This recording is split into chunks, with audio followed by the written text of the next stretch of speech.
Welcome to the Rim Break Rodeo. We hope this video helps. You start by opening the document and immediately save a backup copy so you can restore if needed.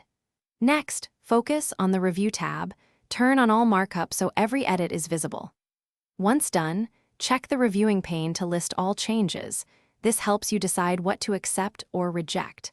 Make sure Track Changes is visible on the ribbon so you can switch it off when you stop recording edits.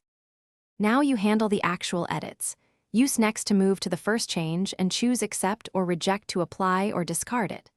Once you understand the pattern of edits, you can accept all changes shown for a filtered selection or accept all if you're certain.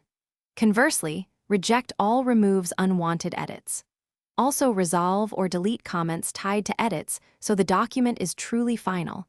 This prevents stray notes. After accepting or rejecting everything, turn Track Changes off so subsequent edits won't be recorded. Then switch the view to Final to verify the document appears clean and save. Either overwrite the backup or save a new finalized file.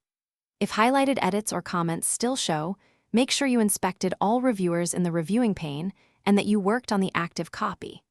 If marks persist, close and reopen Word or check for hidden track changes in headers, footers, or tracked properties. Thanks for watching. Consider subscribing if we helped you.